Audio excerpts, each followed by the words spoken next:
This is Seth Henigan. Mario Anderson. And today we're going to be breaking down the film. Henigan drops, pocket holds. Henigan takes a deep shot, intended for Taylor in the end zone. It is caught, touchdown. First play, got a little drop back pass. Third down, send Demir over the middle. I feel as though anytime it's a one-on-one with our receivers, it's like an 80-20 chance, like 80% chance. High percentage is going to get a catch. Yeah, we got a little too high shell right there. Little Tampa 2. Demir took the middle. Hit him for a first down. Next play. Just had to hand it to Mario. Easy touchdown.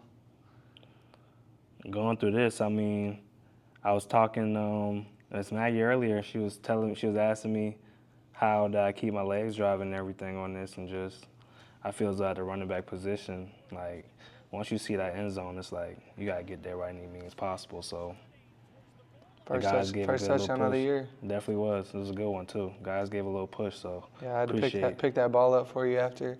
Give the ball to the ref, you feel me? That was nice, bro. Next clip, it's pretty much the same play as the first clip. We just have a little motion added to it, a little switch verticals. We get some type of cover 3 shell. So we got Doyle, our tight end, hitting the seam opposite the hash. 15 to 18 yards plus 2 outside the hash. That's his landmark. Against cover 3, that's what he's supposed to do. The second effort by him is just ridiculous as well, breaking 2-3 different tackles. They didn't want to tackle on that play. They didn't even want to tackle. They were avoiding him. They didn't want the contact. Yeah, it was quite obvious. Great play by Doyle, getting in the box, giving me a little touchdown. Those are the best because they do all the work. I just throw it and then they do all the work. Well, see, with the tight end position, little do people know, not only do they catch, but they got to block and do everything really essentially to help the offense get going. So good catch by him and good touchdown. There you go. Speaking of the tight end position, there's a good block by Lamphere on that split zone. Most def.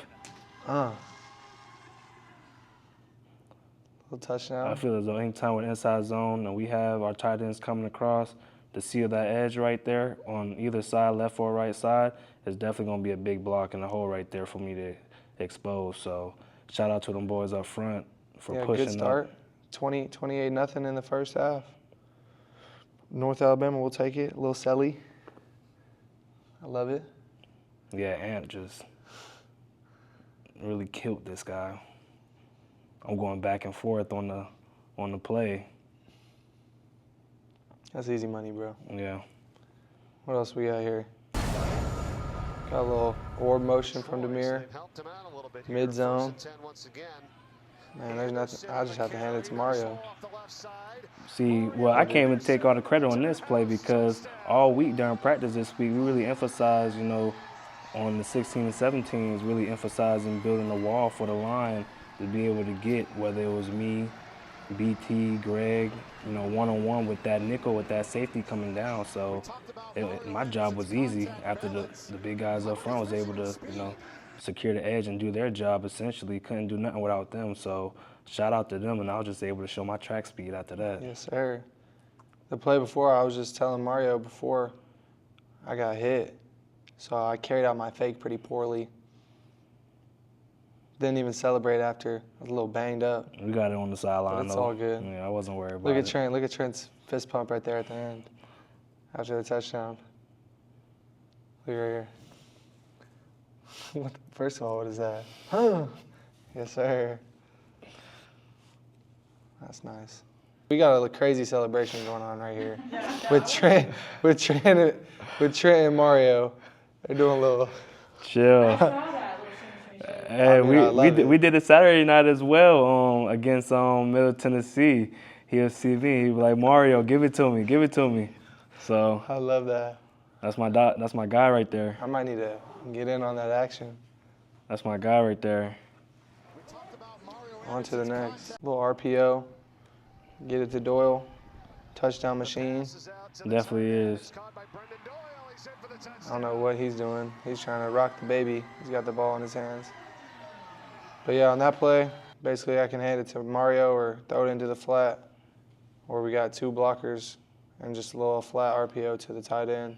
And see, I feel as though that's where our offense is real explosive at. Like, The options. the options is endless. You know, we got the tight ends, we have the receivers, and all of the running backs. So you could have even walked in there by yourself if you wanted to. It's Facts, just though. we just so explosive on offense.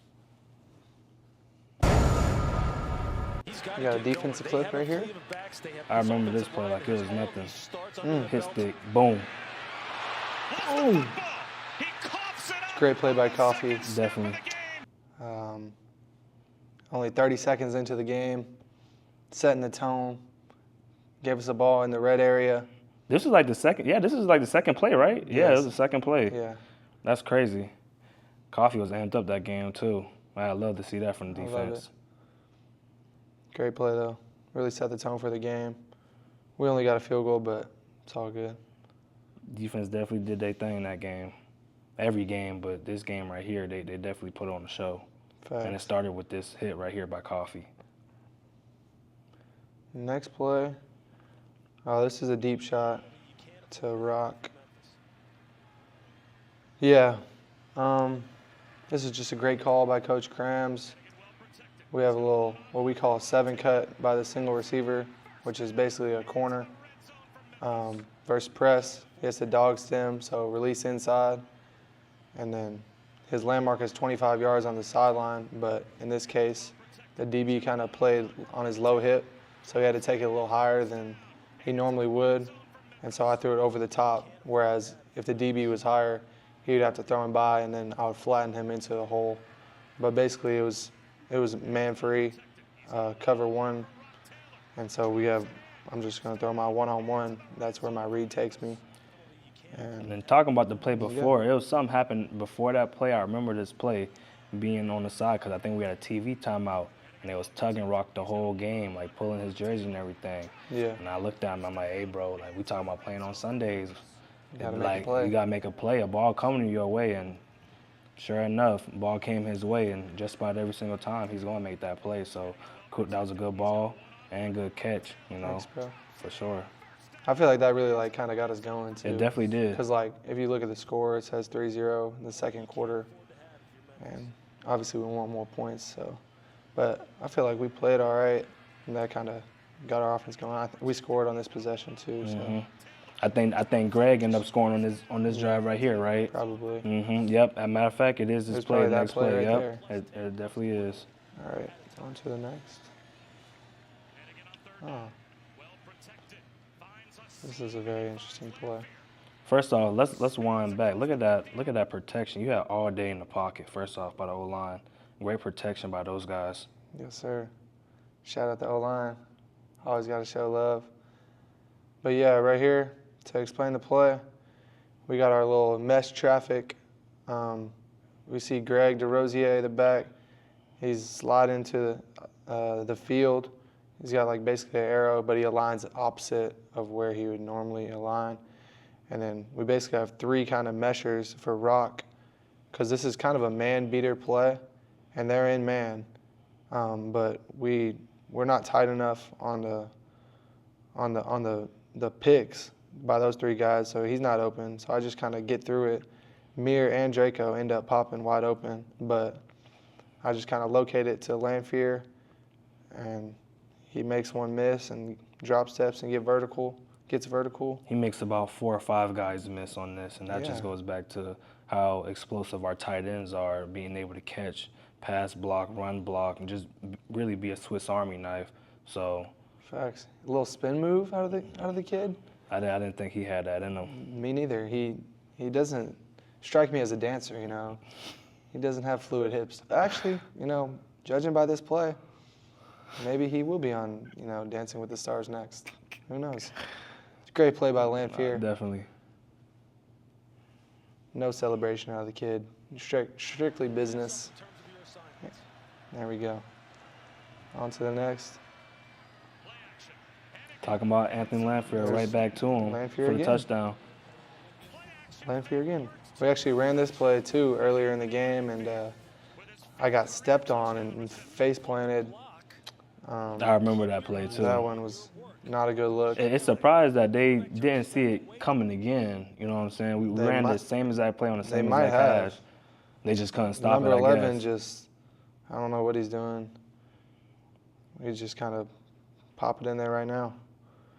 So with that play right there, we're faking the outside zone to the left-hand side, and the tight end, which is Anthony Lanphier, able to, you know, act like that's why it's so important that the guys are able to block and catch, because he's acting like he's blocking on the right-hand side on that edge and just scraping off and just sitting down in the zone for you to be able to get the touchdown. Easy touchdown right there. So good play call, good execution.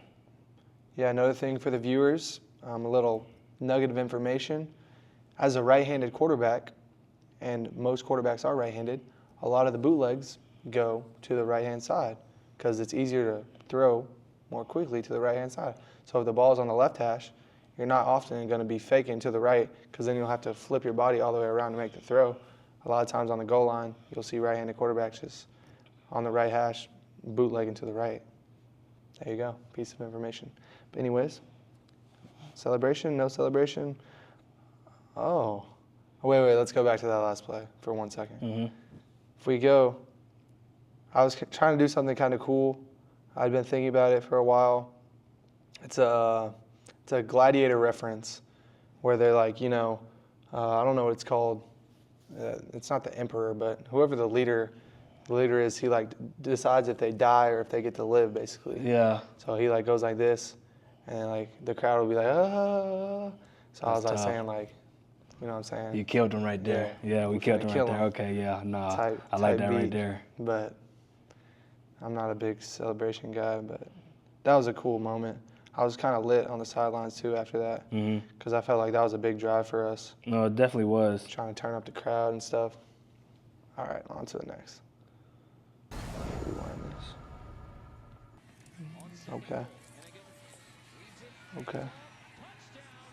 Maybe game. This play right here in the low red zone. Once again, we got those magnificent tight ends of ours being able, this is Doyle right here, being able to come back on the right-hand side and seal the edge, get first color that he sees. So with the endless amount of lanes that I had, I could have went on the outside, I could have kept it inside like I did right there, or I could have went wherever. The offensive line gave me a plethora of lanes to go through. So at that point, it's just a reaction drill after that, just finding the hole. And then once I seen that box, I had to get up in there. So shout out to those guys up front once again, being able to get a good push on that D-line, and Doyle being able to find that scraping nickel, that backer, and really just being able to finish in the box, celebrate with the guys, man. Yes, sir. And then from my point of view, we got a little bang aid up top to Rock. And I mean, I could have thrown it possibly, but second and goal, I kind of just leaned on the run until they stopped the run. That's kind of how I've gone about it this year. Because if you see that safety, that kind of middle safety, he kind of fits the run pretty hard. But at that point in the game, 0-0, I felt like our run game was working the whole day. So really, that whole opening drive really was working. So I just leaned on the run. I'll, give early, pull late. That's kind of the philosophy we're taught in the RPO game. First quarter, give the ball. Next play. I got to rewind. 3rd and 3. This was crazy. What were you thinking when you threw that ball up? You were just throwing it up to him. First of all, I kind of looked at their backers, and none of them really came downhill. And I was like, uh-oh. Because it's 3rd and 3, they should be, you feel me, fitting their gaps and playing hard in the run. And we had a play action, but they really didn't. So then I just went to my safety, this guy on the hash right here, and he was still kind of low. So I was just throwing my shot. If it didn't work, I probably would have got a minus because my drag was open to the tight end. But Rock just made a great play. And I kind of we can't see it from the back shot, but I got hit a little bit after I threw. So I didn't know if he completed it or not. And then I just saw our sideline just kind of light up. Oh, I knew he completed it because I was sprinting down the field. There you are right there. I was sprinting down the field. The first one. There you are right there. Yeah. Yes, sir. That was an amazing catch, man. over two. He mossed two guys in the end zone, came down with it. That was a big boost of confidence right there, that drive right there. Good catch, good throw. You just got to have that confidence in your receiver to go make a play. And, I mean, Rock's been with me for 4 years. We're in the same recruiting class together. And I know he's going to make that play whenever I put it up to him and give him that opportunity. Crunch time, most definitely. Great play by number 3. On to the next. 24-35. I feel like this was a statement run right here. Big run. Man. Oh, did we go for 2 after this? We did go for 2 after this. Whole time going back, you know, it didn't hit exactly where I wanted to in the A gap. Number 95, he kind of shed the block a little bit, no biggie. I was able to break out and then punch it right back in instead of going all the way out, because I seen Chiz right there on the left-hand side. He was kind of manhandling his guy, so being able to go off of him and Chris's block right there and just bulldoze on through, you know, that was a big boost right there for the offensive side to be able to put us back in one possession game right there. So good low red zone play, good inside run play, and, you know, good blocking overall by the guys. Yes, sir. Draco's hype, you're hype, we're all hype. Oh, I was talking boom. crazy too. Hit Jai. There you go. Great play, great run. Oh, this play. But I'll definitely give my opinion on this play. No, I definitely think this play right here, this was a 2-point conversion. This changed the whole game. It definitely did. I feel as though if this isn't a catch, then what are we determining what a catch is? You can't overturn it through video. That's crazy to me. Just because, like, you call it a catch on the field, and it's just, I wish we had the other angle where they replayed it a bunch of times. But basically, he caught it, and then he was looking at, I asked him after the play, he was like, oh, I was seeing my foot was in bounds instead of, like, catching and tucking. So then when he came down, it kind of came out in his hands, but then he still had a firm grasp of the ball. So it was just kind of a weird situation. And then I guess they said that he didn't have control of the ball all the way through the catch whenever he fell down. That's crazy. Well, if he didn't have control over the ball with the catch, I want to ask him, how did he have control over his body like this? This is like Michael Jackson right there, leaning. Nah, that was a great play. I mean, I still think it's a catch. But, yeah, we just got a little spacing concept. And it's not really a man beater, but Draco beats his guy off the line so bad. And then he just scoots into the next window. And I get a little pressure from the field. And then I kind of just back shouldered him because I knew that the DB was out of place. And he was going to try and overcompensate for his lack of position. So I threw it behind because Draco, I knew he wouldn't be able to adjust. Yeah. That was kind of how I went about that. My eyes is a great catch. Oh, wait, we do have it. Okay.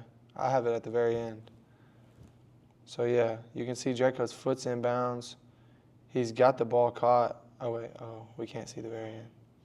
Can't see it when he falls down to the ground, but just being able to catch the ball, have that left foot down on the yellow and blue turf, and control his body like that is just crazy to me how it got overturned to not being able to convert that 2-point play. Man. Oh, wow. I love this play right here. Well, I love the play, but I love the celebration more. You know what's crazy? I was practicing the celebration for 2 weeks straight. You hit it. You hit it. I think I hit it a little too fast, but y'all got the point, though. I loved it. Nah, but back to them tight ends again, man. Anthony Lanfear being able, is that Ant? Yeah, Doyle. That's Doyle. Okay, my fault. Doyle coming in on the left-hand side. You can tell we were just bruising them the whole game. They didn't want to tackle me or BT really, and just the tight ends. That's how it hit on practice. How it hit in practice too. It definitely did. Just like that. So being able to see that, you know, some of the plays that we practice actually go and work by design, how it does in practice in the game, you know, it's very good to see and exciting to see. So just being able to shut off that block Chris and Scoot on the left-hand side was able to wall off and just give me really a straight lane in the end zone. I really could have went untouched. I could have walked in there really just by the way they blocked. And then Trent, first person you see. First person to celebrate with. Coming to celebrate with me. I love it. Hey. What is that though? That's that boss man D-Lo. Oh, okay. Okay. Okay. There you go. Next play in the run game though. That should have been crib. Facts. I'm 1-on-1. What's a ball carrier's job in our offense? Make the first man miss. Make the first man miss. It's my job to make number 18 miss. But to explain this play, we have a little screen to rock, and he's pressed. So my rule is if the single receiver is pressed on this play, then I have to check it to our run, our mid zone to the field, and then I'm reading the C gap, so which is that defensive end in this scenario. Number 89, he crashes down.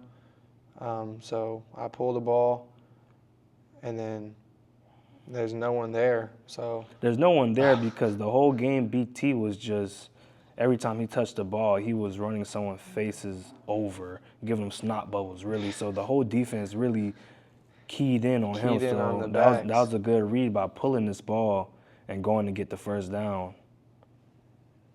There you go. You got to work on that drag though. You see your back foot drag? Are you trying to juke him or slide?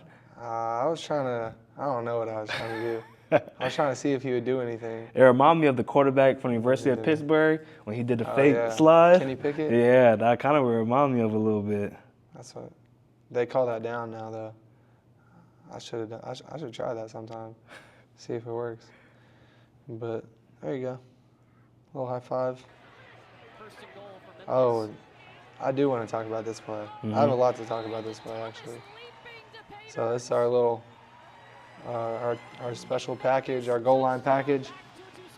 And this, as you can see, it may be kind of hard to tell, but we see number 86, Brendan Doyle, actually slipped that guy, and he goes into the end zone.